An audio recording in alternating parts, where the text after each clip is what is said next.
Hello, this is Sam Gerrans from Truth in the News. Today is Monday, the 18th of April, 2022, and we're going to have another round of the world's most tedious game, which is called Propaganda Bingo. If you don't know how to play Propaganda Bingo, then I'll put the link down below where you can watch me sort of explaining what it is and how to play it.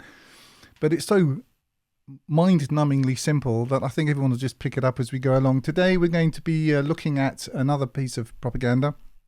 And just by way of backstory, if you want to come on and argue facts and all the rest of it, you're kind of missing the point of this game. This game is really about exposing how propaganda works. You can apply this to absolutely anything that you'll look at, including entertainment, because it has the same basic components. Now, we're going to look at another article from the laughingly called Independent newspaper.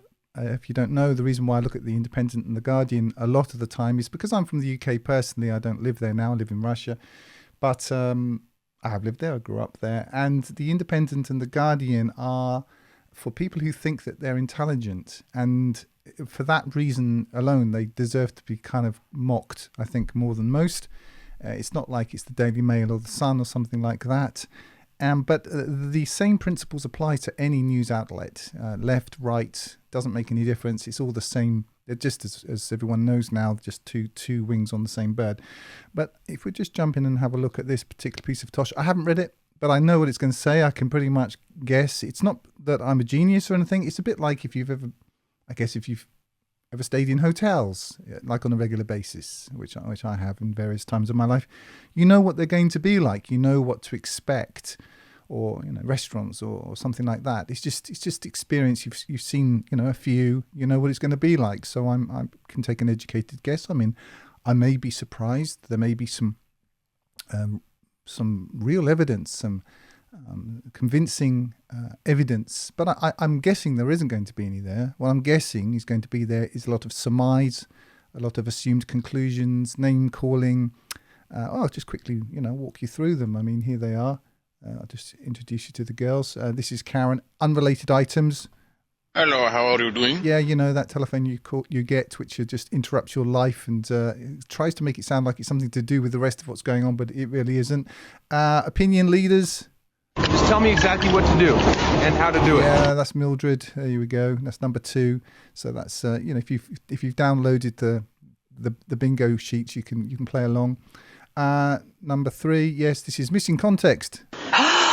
Maria Gonzalez has just managed to crack her boyfriend Juan's telephone and discovered that Juan was not telling her the whole truth all along, and discovered what really was going on. Number 4, obfuscation and simulation. This is Zoe. Add me as a friend. Yeah, she's pretending that she might be your girlfriend one day, but she won't. And the reason why we have Zoe there is, just going back to Zoe, if we can cut Zoe, is because these are quite often what journalists do. They pretend to be journalists. They have to pretend to be journalists. It's a bit like Zoe's going to pretend to be your girlfriend one day, but grown-ups know this isn't true. Next one, gaslighting. This is assumed conclusions and all the rest of that. And basically, we'll get into that as we go along. Shaming language and insults. Oh, you're a very bad man. There's Judy Garland. There we are, but we'll see some of her. The next one is lies or demonization. They took the babies out of the incubators. Took the incubators and left the children to die on the cold floor. So that goes back to the Iraq war when the Iraqis invaded Kuwait. This was a total lie. And the last one is propaganda payload. Scuttle, look what we found. Propaganda payload. This is the thing, the reason why the thing exists. This was kind of what we're looking to spot, if we can spot it. Sometimes it's obvious, sometimes it isn't. Excuse me. I've had a few technical issues with this setup. I hope the video isn't going to be as jerky as it has been up to now. If it is, then it means I've got more work to do, but we'll see how we go. Anyway, let's just jump in and pick this apart. So what's this? Bound, beaten, killed. Ukrainian civilians reveal horrors of Russian torture chamber. This is by Belle True. I don't have anything personal against Belle. I don't know who she is, but I know the kind of outlet that she works for, and clearly does well working for it. So you can make some assumptions on that basis. I have picked apart one of her shameless pieces of propaganda before. I can't remember which one it is, but if you look through, you'll see. I literally just open whatever comes up on the homepage that catches my eye. This isn't some sort of sifting process. You're drowning in this stuff. Anyway, let's just see what Belle's got to say for herself today. Special report. One prisoner recalls how a man was beaten to death next to him. Another recounts being stripped, stabbed and subjected to electric shocks. In recently liberated Trostianets in Sumy, Belle True speaks to torture victims. Well, I'm just going to stop you right here. Well, possibly missing context. I'm sure we'll get into lots of that, but that's not really what I wanted to get to. I wanted to get to Ingrid. Ingrid, come up. Yeah, this is gaslighting. This is an assumed conclusion. It's a bit like the use of victim for somebody who hasn't, the case hasn't been decided yet. As I've said, and I know I'm going to be repeating myself ad nauseum in this, because what else can I do? It just repeats. It's a bit like, can you imagine working in a McDonald's where there's basically 7 or 8 things to eat, and people expecting you to talk differently about the menu? I can't, because there's only 8 things up there, and if you want to eat in McDonald's, you're going to have some of this stuff. It's exactly the same with propaganda. It's all so dumbed down now and so sort of pixelated and made into this big Minecraft game that I'm afraid this is partly why I didn't want to do this, because it's so dull. But all you end up doing is repeating yourself, because that's all you can do, because it's just the same thing. And if you haven't seen this channel before, the reason why I'm doing it is because we had in the Soviet Union, we had propaganda, but reasonably well-educated people understood that this was nonsense. What they didn't do is take the Soviet equivalent of The Guardian or The Independent or the Wall Street Journal or whatever it is seriously. They laughed at them. What else could you do? And I find it staggering that this isn't the case yet in the West amongst all these, intelligent people who read The Guardian and The Independent. But they take this pablum seriously. So my job is to say, look, this is an A, this is a B, and this is a C. I know, it's tedious, isn't it? Anyway, I saw in the comments, people say that I'm doing this wrong and there are better ways of doing it, and they found some, I'm deficient. Great, well then you do it, because I really hate this. Okay, if you can do it better, this isn't just sort of, I'm saying this to be nice. Really, do it. Start your own channel. Do this. Take the whole thing, improve it, and you do it, and I'll get on with something that I find a little less boring. But I can't for right now, because there isn't anyone else doing this. Staggeringly. Anyway, let's just see. Yes, what did she say? What? Yes, blah blah. Speaks to torture victims. Now, they're not a torture victims. Well, I mean, maybe they are. I'm not here to argue facts with you. Please don't jump in and tell me, your facts, my facts. I'm talking about propaganda. We can all agree that nothing has been established in the court of law with evidence. Can we not agree that? And I'm going to go back to points that I've made before. What's happened in the West is that people are now convicted on the point of, on the basis of hearsay and gush. Gush is a word you will hear a lot if you haven't been on this channel before. Gush is a sort of bland, emotional energy that can be, in what I see in the Westerners, directed pretty much to any target that you want. At one point it was Black Lives Matter, and then it was Floyd, whatever his name was, I can't remember. Then it's something else, and then it was this imaginary disease, and then it's Ukraine. Can't you get this is just one business plan?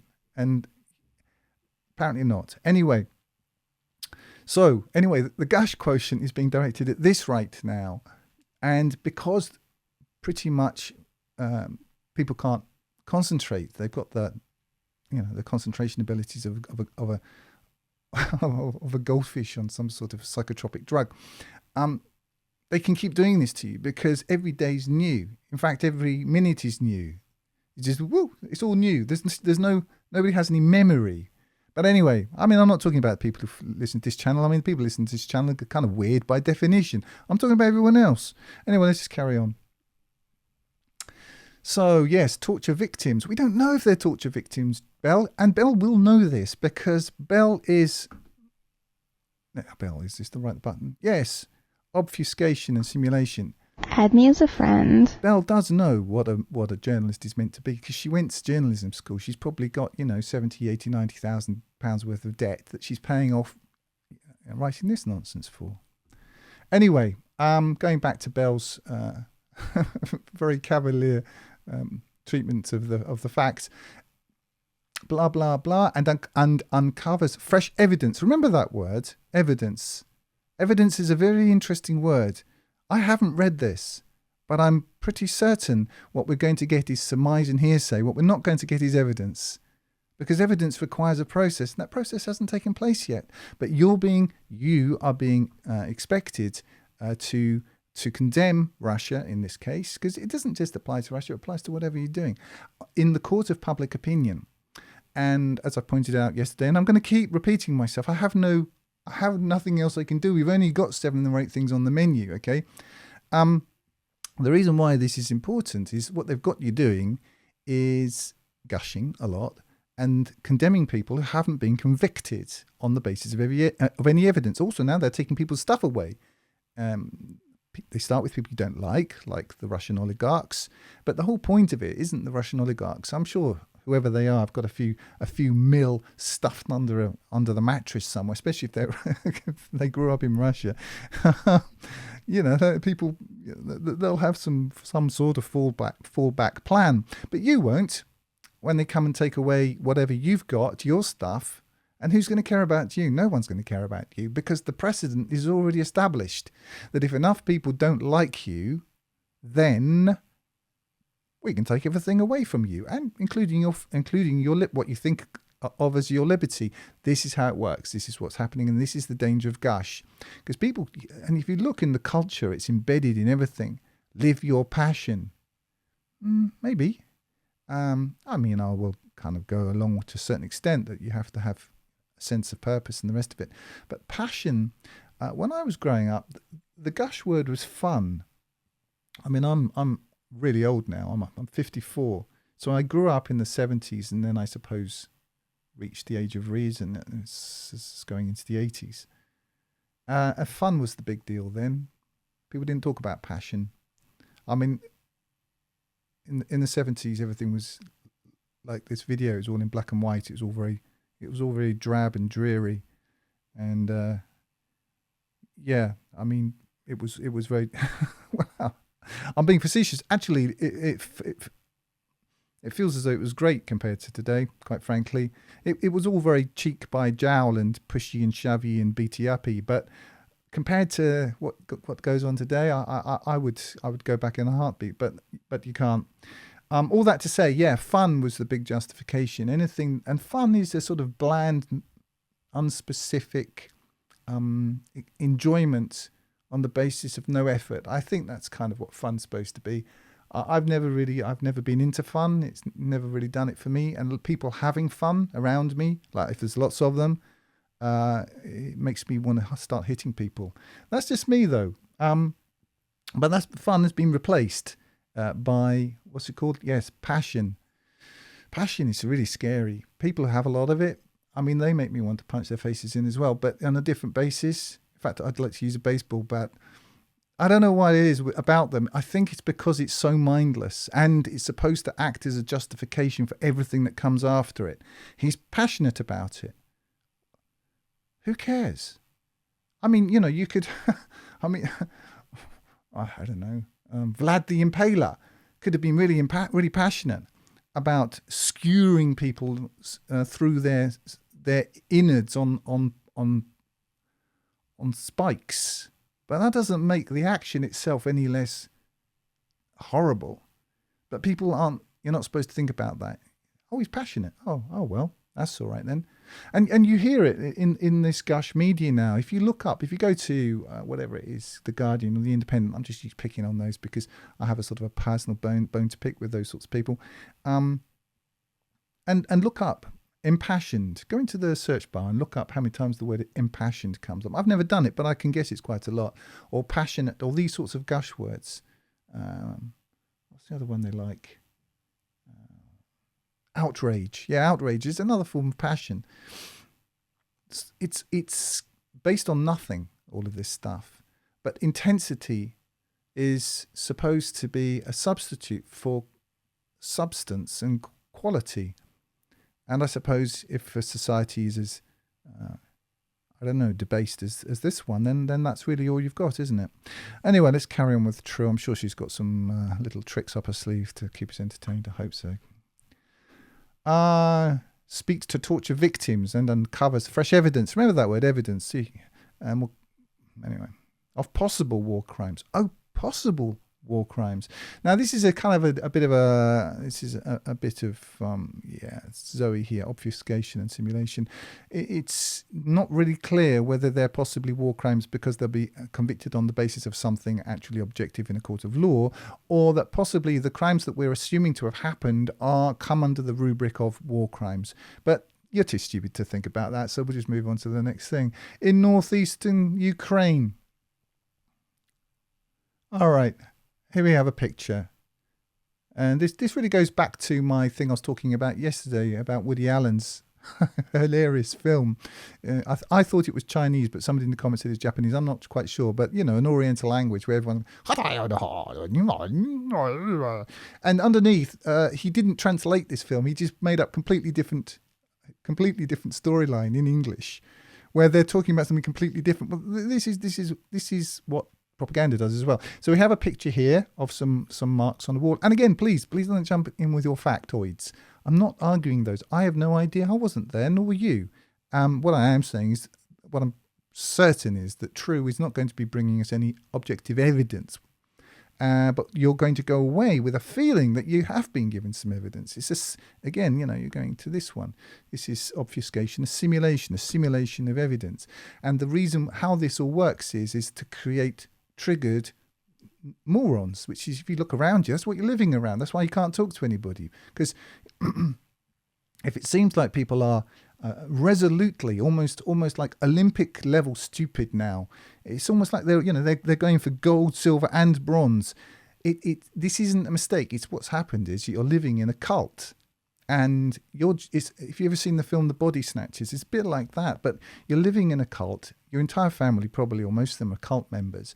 You have to, as you go deeper into the cult, you're going through these levels. It's getting harder and harder. Like it was before 15 years ago, it was difficult to talk about like difficult political subjects.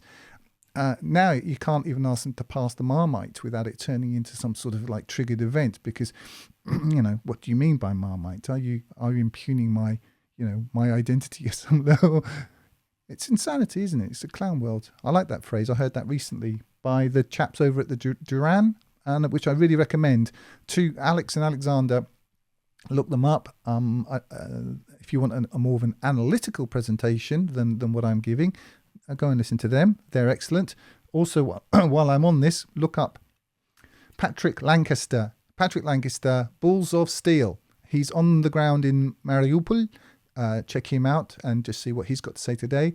And search for Scott Ritter or Colonel Doug McGregor in YouTube and search by results and see what they've got to say today. They're people that I genuinely recommend. And I'm not providing links anymore. You know, as I said yesterday, you've got eyeballs and index fingers. You can do that yourself. So anyway, but we've got a picture here. Okay, some marks on the wall. Blindfolded, arms and legs bound, and lying in the corner of the torture room. Now, this is assumed conclusions, which I guess really is kind of gaslighting, so we'll say that's Ingrid. And, you know, if it's not true, then it's sort of shaming. Oh, no, more like lion demonization. If it's not true, and there may well be lots of missing context, but we don't know right now, so why don't we just admit that we don't know? But here we are. Dima could only hear his fellow prisoners scream and his ribs crack as the man was beaten to death next to him. Now, if you actually want to hear real, because we don't know this, we've only got True's word for it. And myself personally, I mean, you may feel differently, but based on what I've seen of True's presentation so far,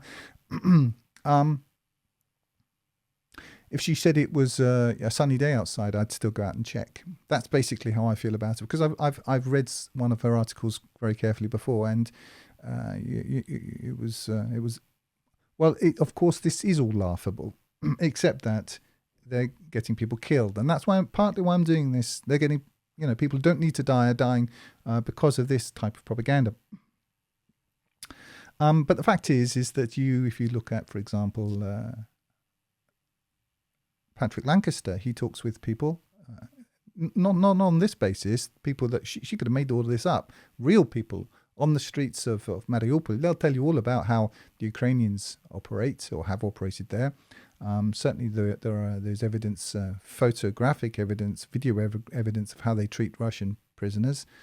The Russians themselves have a particular policy of how they treat prisoners. I've certainly seen the Russian side of that. But again, I'm going to leave that for now. My broader point, in case you don't know what that is I think that the Russians are taking on. Certainly, they're changing the world order into something new. We'll see whether that's going to be good or bad. I'm old enough to assume the worst, but we'll see. And they're collecting evidence, and I just don't think it's in their interest to do these things. And also what we do see, and if you listen to Colonel Doug McGregor, he'll back me up on this, or in fact, really I'm quoting him, so that's probably the better way of putting it. Everything that comes out of Kiev is shown to be a lie between 24 and 48 hours from its release. Also, we know that the CIA and Pentagon are controlling Zelensky, this puppet, and so that's the scenario. And True, what's her name, is shilling for this, and I would like personally to see her and her ilk, all of them, up on charges when this is over, and I wouldn't be surprised if that's part of the plan. I think some of these people know this is coming and they kind of hedge their bets. But anyway, she's obviously got quite a lot of student loan, student debt to get rid of, so she'll carry on playing the game. The soldiers had, as the man was beaten to death next to him, the soldiers had grunted with exertion as they bound the prisoner. There's a kind of factoid that can't argue with. The soldiers had grunted with exertion as they bound the prisoner. I've said this before, and I'm going to keep saying all the same stuff, and I'm sorry to repeat myself, but I have no option. There's just so little to work with. Bell here, as I say, a lot of doctors are, not always, but quite a lot of dentists are failed doctors. They start off as wanting to be doctors and realise, it's too difficult. I still want the money, so I'll become a dentist. I'm not saying it's true of all dentists, but it's certainly true of some. And a lot of journalists start off wanting to be, writers, and they can't do it, so they become journalists instead. I think True, she suffers from this particular phenomenon, and what we're really reading here is, I think the poor girl's been reading Solzhenitsyn's First Circle, or the Gulag Archipelago, and has decided to kind of have a crack at it herself. I think she's thinking in the long term. I mean, obviously, people are too stupid to read either of those books now, so it will be something like the Big Mac Archipelago, written pixels 7 feet high, digestible in 128 character blocks. Anyway, I digress. Let's just carry on with this piece of fiction, or at least that's how it reads. As they bound the prisoner, Kolya, into the lastechka, or swallow position, a swallow as in, I think she should have kind of elucidated this point, but she means swallow as a bird rather than, what you do when you're reading propaganda. An infamous torture method long favoured by Russian forces. Is that a fact? Is that a fact? What's your source for that? I'd be very interested to know where she got this particular piece of information. And please don't come on here and say, you're wrong. I know, I'm saying this is supposed to be journalism. All right, this isn't journalism of any kind. This is hearsay. This is going back to our good friend Woody Allen. I think it's called Tiger Lily. Is that what the film's called? That's what's happening here. That she's just presenting a narrative, and you're supposed to just accept this as journalism. Anyway, let's kind of push through this a bit more. Then they got to work, as they always did, in this makeshift cell below the railway station in Trostyanets, or Trostyanets. I don't know this word, Trostyanets. In northeastern Ukraine town, near the border with Russia. Dun, dun, dun. Dima remembers how Kolya, she's using the diminutive name forms, like Dima's from Dmitry and Kolya's from Nikolai, who had apparently denounced Moscow publicly, apparently, that's not a fact even, was subjected to particularly savage violence. How do we know it's particularly savage violence? I mean, how do we have like a... I'm sorry to be prosaic, but is there like some sort of savage meter? And, you know, we have some real objective data by which we can establish that this is particularly savage. I mean, the assumption, of course, this is gaslighting, isn't it? The assumption is, of course, that Russians are, you know, the baseline is savage, but just on this particular case, we're going to up it to extra savage. Anyway, where were we? Come back. Even after Kolya was dragged into the blood-stained room, he refused to stop cursing Russia's invasion of Ukraine. Yeah,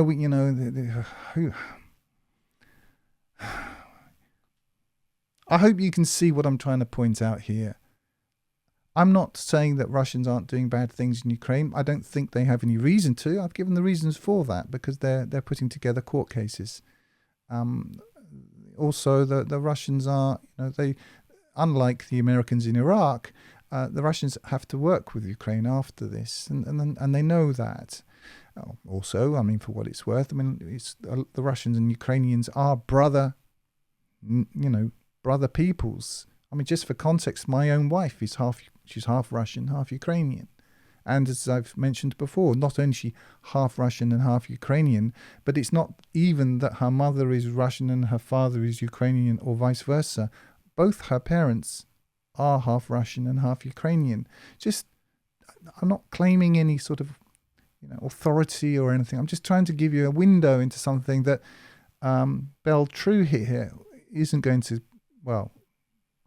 do. So.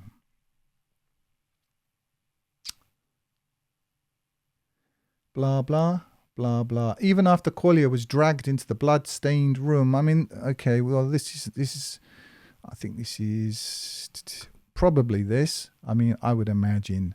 And it's certainly this. Certainly number 5. And, I think we can assume that it's definitely number 3 as well. So I hope you're checking these off. And also, this is Mildred. This is opinion leader. And in fact, this is all Mildred because that's all she's got. This is hearsay from people that she can't even prove exist and whose name so far she hasn't given. What she's given is diminutives. It's like saying Mickey and Johnny sort of thing. That's what she's doing. It's not even full first names. Is it journalism? No, it's not. It's a novel pretending to be journalism. At least so far. Let's see what else she's got. Even after Kolya was dragged into the blah blah, he refused to stop cursing Russia's invasion. You see, this is missing context.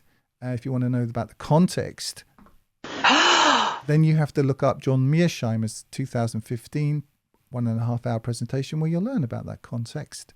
So, but I'm not going to go over all that now. Let's get back to this. So this, Kolya, the hero, refused to stop cursing Russia's invasion of Ukraine, fueling the relentless blows that rained down on him. It was only when he went quiet that the boots crunched out of the cell. I'm sorry. This is Gulag Archipelago, isn't it? Okay. Well, I suppose people who read The Independent, they probably haven't read the Gulag Archipelago or was it First Circle by Solzhenitsyn, but they probably heard of Solzhenitsyn. Where are we? Then Dima heard a gurgle edge Kolya's breath. I hope you're taking this in and understanding this is journalism of the first order. Then Dima heard a gurgle edge Collier's breath. Can't you see? They're frustrated writers. They can't do what they really wanted to do in the first place.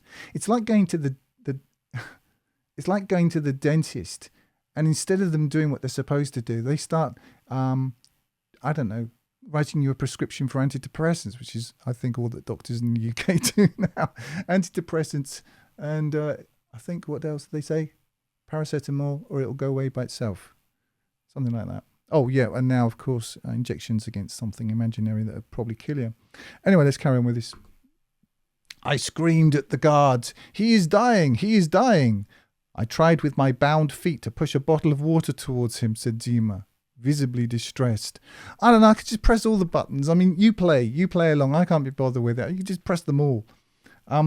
All they did was laugh and say, "Ha ha ha, Mr. Bond." No, they didn't. They said, "If he dies, he dies. All Ukrainians must die." I kept calling to Collier, but he didn't reply. The part-time mechanic adds, a little kind of factoid thrown in there, trapped in a purgatory of darkness that erased time. I'll just read that again for you. Trapped in a purgatory of darkness that erased time. I mean, you know that really what journalism is supposed to do is answer the questions of who, what, why, when, where. Are you getting any of these from this? I'm certainly not. Dima thinks Collier was murdered on the second or third day of his captivity, but he cannot say for sure. Quote, they've got some quotes, but these aren't quotes, this is a novel. They kept the body next to me until the morning when they removed it and brought in 2 more people. End quote, he adds. For 10 days, survivors of this room, all civilians, I see, so they were starved, tortured, subjected to multiple mock executions, threatened with rape, and forced to sit in their own excrement by soldiers under Trostianets station. Well, I mean, I tell you what, if you'd like some context, what I suggest is just a suggestion. You don't have to do it. I mean, if you hate Russia and you hate Russians and all the rest of it, okay. I mean, you may not be able to make a career out of it like Luke Harding or this individual, but if not, then what I suggest doing is going to an American journalist who's been on the ground. In fact, he's been in Ukraine for years, Patrick Lancaster, who interviews random people and asks them, "Kak obstanovka?" He just has this one question: what's the situation? And they just talk, and there are subtitles on it, and they're pretty good. They're pretty good. I mean, they were translated, I think, by a non-native English speaker, but they're somewhere between pretty good and very good. And see what they say. See if what they say, real people that you can see genuinely actually exist on the ground in a place that was held by Ukrainians and now held by Russians, and see what they say. It's just, if you're interested. But if you want to stick with novels, then read this. But I recommend getting Gulag Archipelago, because that's a really good read, or First Circle. In fact, I'd go for First Circle if you have to choose. But that I wrote an essay on First Circle at university, so I'm not exactly unbiased on that question. But that would be my recommendation. Anyway, let's get back to this. For 10 days, survivors of this room, all civilians, say they were starved, tortured, subjected to multiple mock executions, threatened with rape, and forced to sit in their own excrement by soldiers under Trostianets station. Okay, well, they can say all kinds of things. This is just a part of a slew of new testimonies. Okay, testimonies. I'll tell you something about testimonies. I mean, she used the word evidence. You remember I did kind of underscore that word before we jumped into this because I knew there wouldn't be any. Look up Matthew the Witchfinder.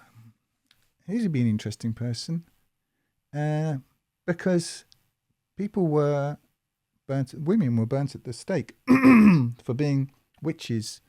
I think it's around the time of, was it James I of England, James IV of Scotland. To be honest, I can't remember. But these women were all convicted on personal testimony. Personal testimony is famously unreliable. especially in a situation where especially here where none of it's can be corroborated. We don't even have anybody's name. So I mean, yeah, what we have is what you're really being asked here. What the proposition as it stands is: do you trust the Independent, and more specifically, do you trust Bell True? Me, on a scale of like 0 and 10, with 10 being maximum trust, I'm in the 0 area, probably in the minus. Me personally. But you know, I guess if the article said my name's Bell True and you should trust me because I work for the Independent, everything I'm going to say now you have to take on faith, and if you don't, then you are. Oh, you're a very bad man. That's really what you're being presented here with here. What you're not being presented with here is, remember that word at the beginning of this? Let's just go back and make Bell eat her words.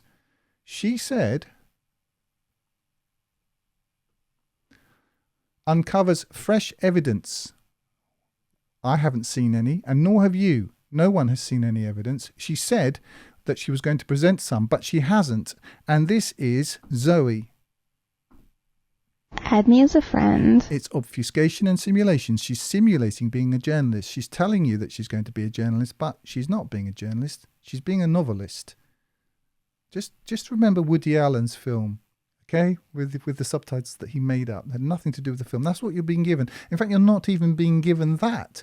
What you're being given is somebody telling you about a film that they saw and giving you the subtitles. That's what you're actually being given. What it isn't is evidence, not in any interpretation that's possible by anybody with a functioning brain. Now, am I arguing that that everything she's saying here is not true? That's not my argument. I mean, I think it's highly unlikely, both given the record of Ukrainian claims and given the Russians' objectives. I think it's extremely unlikely. However, if actual evidence becomes apparent, real evidence, and this becomes proven in a court of law, then I'll hold my hands up and say, you know what, my instinct, my sort of educated reaction based on everything I've seen to that point was incorrect in this one case, and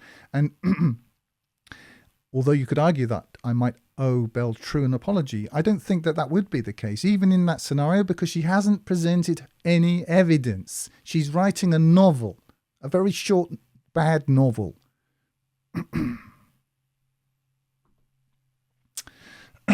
This is just part of a slew of new testimonies obtained by the Independent.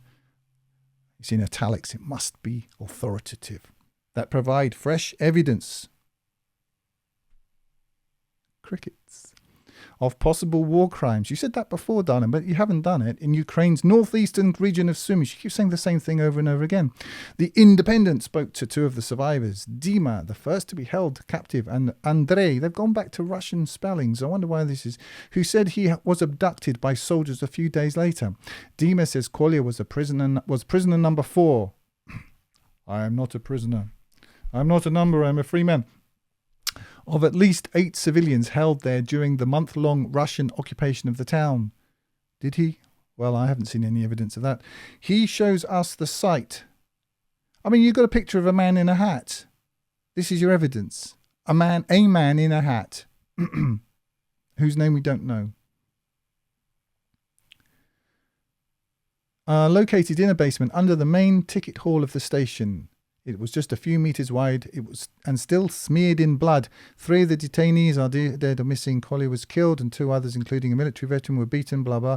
I'm sorry to go blah blah, but Andrei number 6 threatened with, and this that. Okay, so our actual evidence are unrelated, as far as we know. A man in a hat, and somebody with an unpleasant cut on his hand.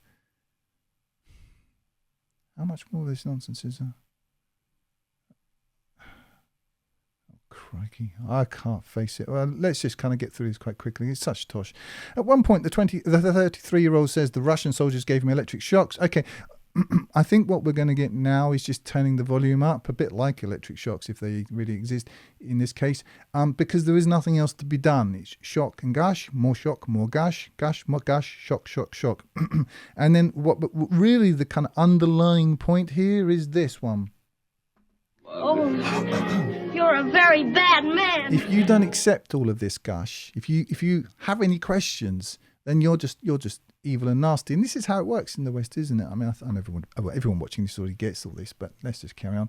It was a nightmare. I'm going to kind of yomp my way through some of this. It's just signs of torture. It was a nightmare. Okay, Moscow has repeatedly and vehemently, that means we can't trust them, denied targeting civilians as well as committing war crimes in Ukraine, saying that accusations of torture, rape, summary execution and murderers are, quote, monstrous forgeries. I have to say I would agree with that, aimed at besmirching the reputation of its forces. And quite frankly, on the basis of what Beltrue, or True, whatever her name is it Beltrue? True. That's an interesting sounding surname, given what it is she actually does for a living.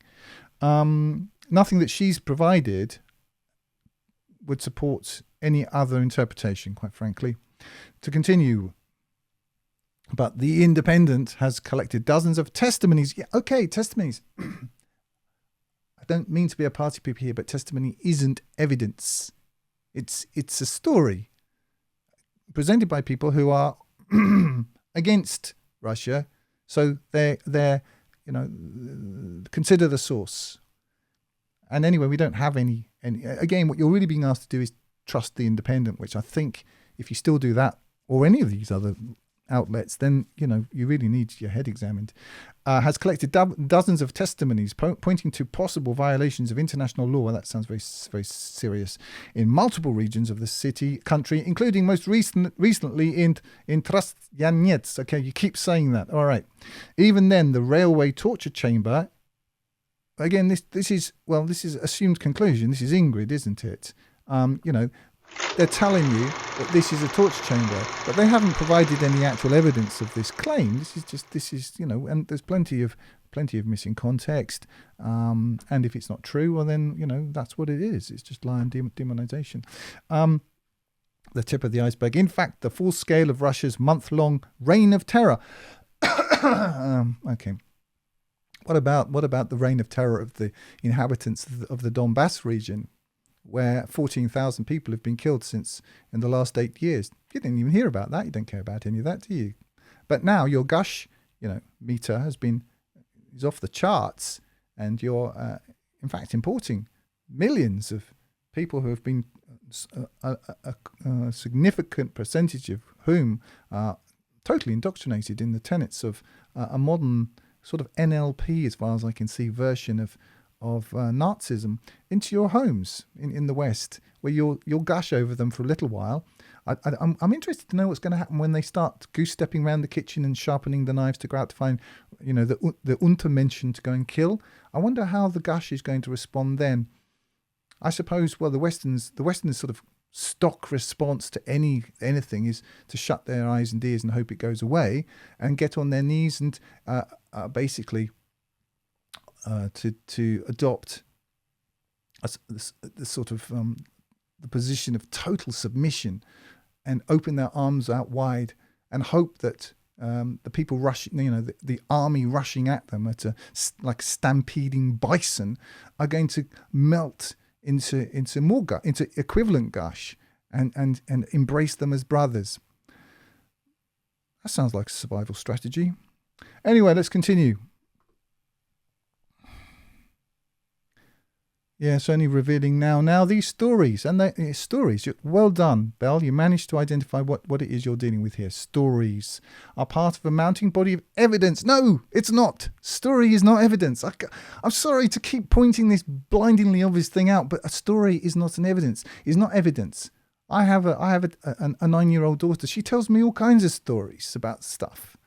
I don't believe any of them, or hardly any of them. Or if I certainly retain the responsibility of an adult to apply reason and objective analysis to the stream of fantasy that comes out of her mouth. Well, this is the same.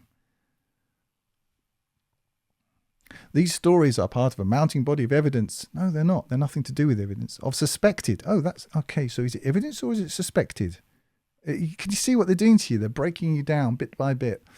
Of war crimes across the country and echo horrific accounts told to The Independent in places including Bucha and Makariv in the Kyiv. You have to say Kyiv now instead of Kiev. Over 450 kilometers away. I'll just give you just quickly, so in case you're missing it, this is all Zoe. This is all pretending to be journalism. Anyway, let's get back to this. Indicating that the Russians' use of abduction, torture, and other summary executions is widespread. Well, I mean, obviously that's tons of Ingrid, all the bits of this. Excuse me. Let's get back to this, Tosh. On the outskirts of the capital alone, you see now they're trying to do this is simulation of journalism. They're trying to give you some more detail, but they haven't provided the basis. There's no foundation here. Ukrainian police said, they say all kinds of things, on Friday that they have so far collected the bodies of more than 900 civilians, 95% of whom were apparently fatally shot. Okay, but again, we don't know by whom, and based on the track record so far, the actions of the Ukrainians, let's take somewhere we can verify beyond the tender offices of our good friend Bell True here. Go and look at Patrick Lancaster's interviews with Ukrainians living in Mariupol and see how the Ukrainian forces treated those Ukrainians. And on the basis of that, you might be able to work out what happened to these 900 people. Karim Khan QC, just briefly, I'm just going to this is obviously Mildred. If you haven't seen Mildred before, Just tell me exactly what to do and how to do it. Okay, so this is, QC. This is something you definitely respect, even if you don't respect the Independent. QC, that sounds... I mean, when you see Britain, it's still trading on what's left of its authority. It's selling the family silver. There's almost nothing left. The chief prosecutor, in the International Criminal Court, well, that sounds serious, who recently visited Bucha. He didn't talk to any Russians when he was there, I'm certain of that. One of the bloodiest sites northwest of the capital, went so far as to declare Ukraine a crime scene. Well, I'd certainly agree with that, but not on the basis of anything that Bell True has provided would I come to the conclusions that she's trying to force feed down your neck. But investigators have only scratched the surface with Sumi. Okay, I think we're going to have some more... so-called authorities. Let's quickly kind of grind our way through them. Richard Wire, a crisis and conflict researcher for human rights, blah, blah, says, blah, blah, tragic, blah, villages, blah. Okay, let's just kind of get through this. Okay, these incidents should be thoroughly and independently investigated. I certainly agree with that. Who said that? Richard Wire. This is somebody who clearly wants to have some sort of career once this tosh is over. And those who are responsible should be held to account, he said. Yes, that's the first sensible thing that we've met on this. I totally agree with that. But there's a process. As Richard Wire, I'm sorry to have been so dismissive of you, seeing as you're the only person who said anything sensible so far. Conflict researcher for Human Rights Watch, blah, blah, said, and a tragic addition to the growing list of abuses and apparent war crimes perpetrated. Oh, no. He's assuming his conclusions as well. No, I was quite right to be so dismissive of him. I mean, mind you, they've cut his quote up in two, but I don't see how it's really possible for it to have been anything other than what it is, given what we see here. The growing list of abuses and apparent war crimes perpetrated by Russian forces. Okay, he's used the word apparent. He's been quite careful. I'd say this guy has a law background. During their occupation of Ukraine. Yeah, he's used the word apparent. But he goes on to say, much, much more importantly, these incidents should be thoroughly and independently investigated, and those who are responsible should be held to account, he says. I couldn't agree more. Anyway, let's carry on with this piece of propaganda. Dima and Andrei say they have decided to speak out about what happened to them to assist in the research. I bet they are. But it's hard for them to open up. I see, they're still suffering. It's the whole thing with Gush, you see. You've always got the victims. It's this victim thing. Everyone's a victim. And now, I mean, people are intuitive that this is a form of soft power. Now everyone's a victim. Like, it doesn't matter what. No one takes responsibility. Everyone's a victim. And you get into this victim poker, where your victim cards are this, and this, but they get trumped by this, and this.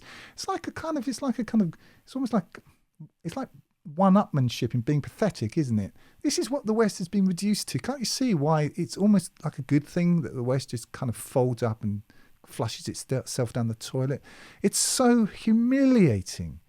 I mean, these were once great countries, and now they're reduced to this effeminate, supine, gushy tosh. That's all they've got left. Suffer. I suffer more than you do. Therefore, other people have to give me something I don't deserve. That's it. That's all they got. Anyway, these blah blah. I'm still scared. I see their faces in my nightmares. He adds quietly. Here we are. I see their faces in my nightmares. Andrei, a survivor of torture. Possibly, but more likely, Andrei, kind of a figment of Beltru's imagination. I at least on the basis of what we've seen so far. 3 weeks after the Russian soldiers left Trostyanets, the police received a call. Another mutilated body had been found. Bloodied and bruised. I think this is just going to be more the same thing. A local officer, the bodies are under more and more gush.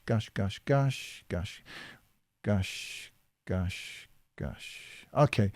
Because of its proximity to Russia, Trostyanets was stormed during the first few days of the invasion that Vladimir Putin launched on 24th of February. See, this is a simulation of, just very occasionally she remembers, I'm supposed to be a journalist. I want to give something that isn't just completely subjective. So she has a date. That bit's true. It was the 24th of February when this special operation, as Putin describes it, began. That bit's true. So, well done. The full fury of Russian forces quickly focused on it. Well, I mean, this is so ridiculous. I'm just going to pass on that one. And the surrounding towns, as they represented a strategic gateway to the rest of the country. Trostyanets lies on the crossroads between the main route South Sumy, blah, blah. Troops occupied and surrounding villages. Counteroffensive. Before, here we are. This is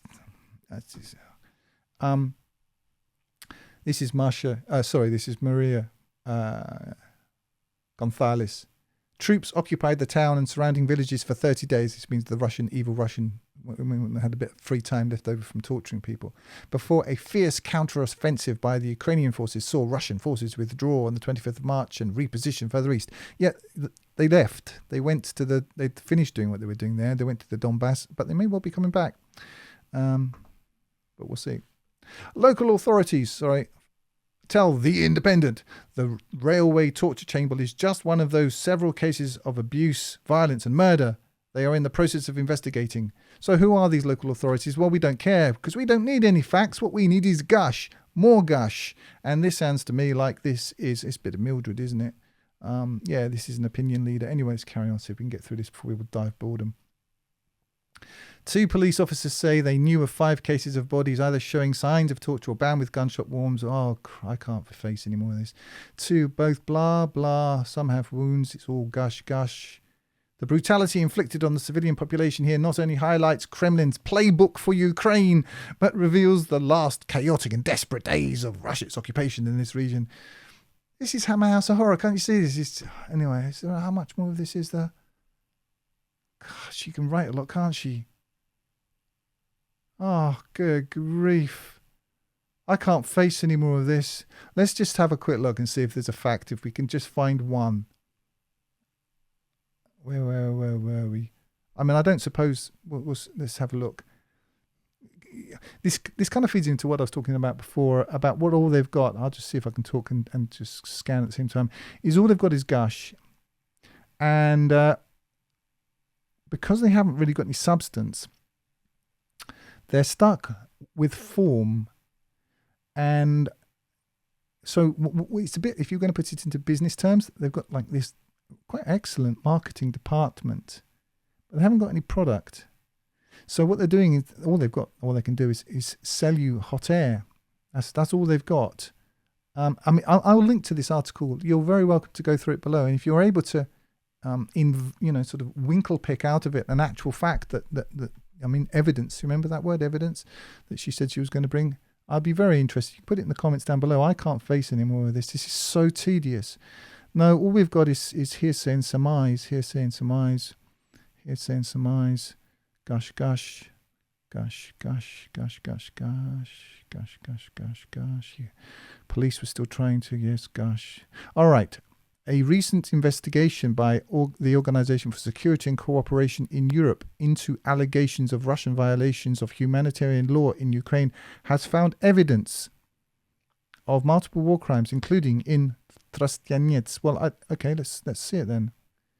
In its report, the OSCE referred to a man in Trostyanets who was allegedly. That doesn't sound like very much like evidence to me. That's allegedly isn't the word they use when someone's actually been condemned. That's not the word they use. Allegedly brutally abused and killed before being found with, quote, multiple bodily injuries in his garage. Certainly people are being killed. Again, go back and look at Patrick Lancaster and just listen to it for 25 minutes and see people giving their accounts, real people, not this, of what Ukrainians did. What Ukrainian military did to Ukrainian civilians in Mariupol. Okay, it is unclear. Okay, this is her big fact, I think, because she hasn't got any that I've seen so far. The OSCE, I don't know who funds that. That'd be worth knowing. Referred to a man in this city who was allegedly brutally abused and killed before being found with, quote, multiple bodily injuries in his garage. Well, again, I refer to Patrick Lancaster. It is unclear whether it is the same case uncovered by The Independent. Again, this is they have to try to make themselves look serious. They're ceaseless sleuthing, uncovering the facts, going where no man has gone before. Woman in the case of Belle True. Anyway, let's just carry on. But they're not. They are total prostitutes. Anatoly says a friend of his, also a retired officer, marched away, whereabouts unknown. Gosh. Oh, come on. I'm sorry to kind of. Okay, it is littered with excrement, body smears, Russian military food rations, and discarded bottles of alcohol. Blah blah. Okay. Alcohol is a running theme in testimonies from the town. Everyone The Independent interviews says the soldiers were routinely drunk and erratic. Yeah, I wonder which soldiers that would be. Again, I refer you to Patrick Lancaster and see what he has to say about the sobriety or otherwise, not what he has to say, what the people of Mariupol have to say about the sobriety or otherwise of Russians and Ukrainians. And then compare it with what you're reading here. This is hearsay. This is a novel.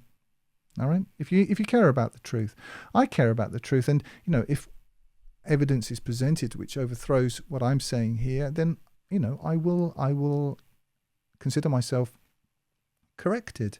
But I haven't seen any evidence, and evidence was what she was talking about at the beginning of this, but she hasn't provided any. What she's provided us is a novel.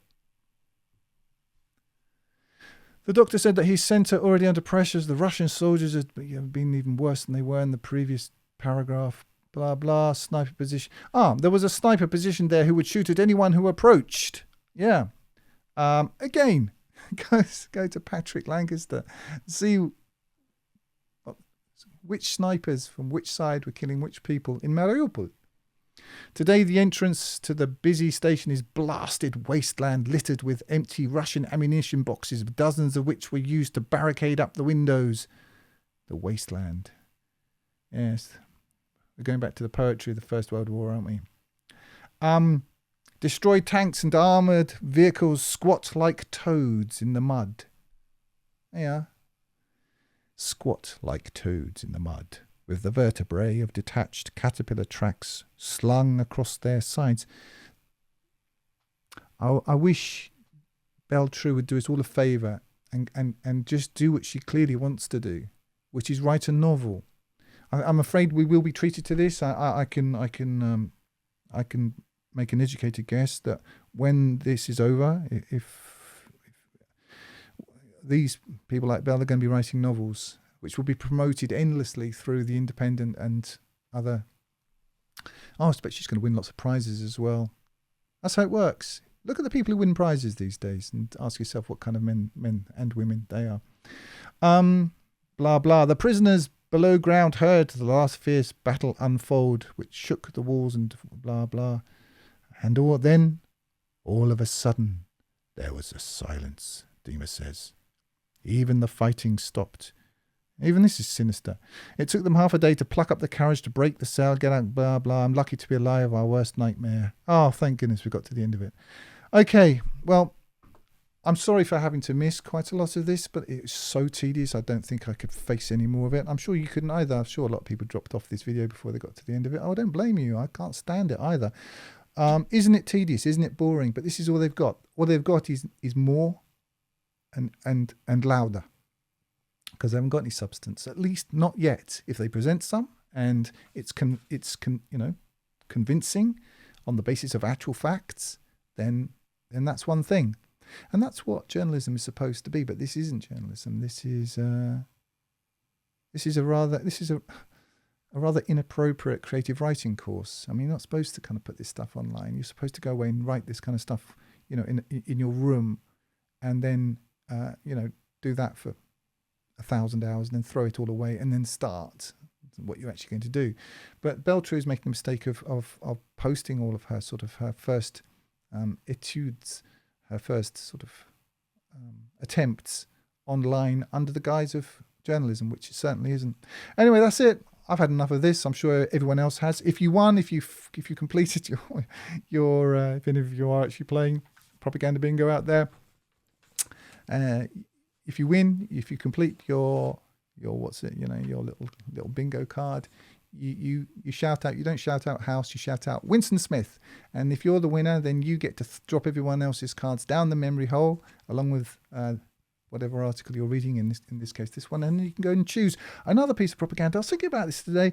I was thinking, I think I'm going to start doing some other stuff, not just the Ukrainian thing, because it's all like this. It doesn't matter what stuff they're trying to force down your neck. It's all like this. The whole LGBTQ kind of perversion thing, that whole agenda, and the whole thing, basically the destruction of normalcy, decency, morals. The West is totally immoral. You do know that, right? I mean, it's completely sick. I mean, my own view, for what it's worth, I think it's.